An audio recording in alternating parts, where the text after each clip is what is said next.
Bonjour, Dieu nous a mis en Christ. Voici la mardi matin, 1 Corinthiens chapitre 1 verset 30. C'est par lui que vous êtes en Jésus-Christ, qui par la volonté de Dieu a été fait pour nous, sagesse, justice, sanctification et rédemption. D'abord, la sagesse. Faisons bien la différence entre la sagesse de l'homme qui se trouve dans son âme et la sagesse de Dieu qui se trouve dans notre esprit. C'est pourquoi l'apôtre Paul, dans sa lettre aux Éphésiens, prie à Dieu pour que le Seigneur lui-même accorde aux chrétiens d'Éphèse, mais également à vous et à moi maintenant, un esprit de sagesse et de révélation dans sa connaissance. Et la connaissance de Dieu en Jésus-Christ se passe dans notre esprit. Après la sagesse vient la justice. Nous sommes justes en Christ. Lorsque Jésus est passé par les eaux du Jourdain, Jean refusait de le baptiser. Mais le Seigneur dit, laisse faire. Il est convenable que nous accomplissions ainsi ce qui est juste. Quelle est la justice?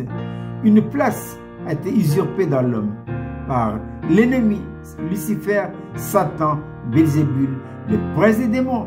C'est pourquoi Jésus, la première chose qu'il a opérée lors de sa venue pour accomplir notre rédemption, il a d'abord établi la justice.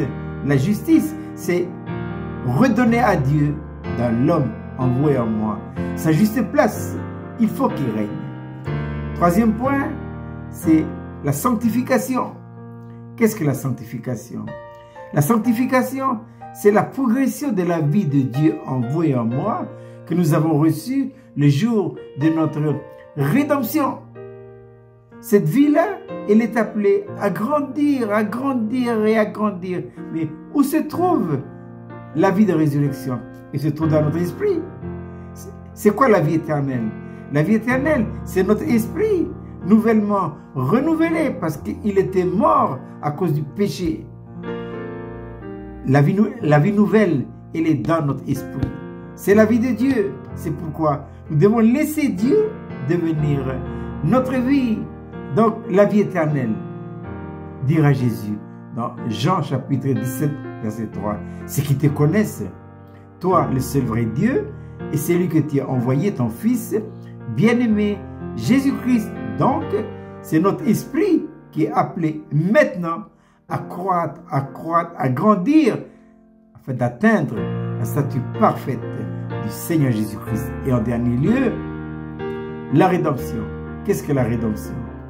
La rédemption signifie qu'à l'hérédité du péché que nous avons hérité de nos pères, Dieu substitue en nous une hérédité nouvelle, sans tache. C'est qui? Le Saint-Esprit. Je répète cette belle petite manne pour ce matin, 1 Corinthiens 1, verset 30.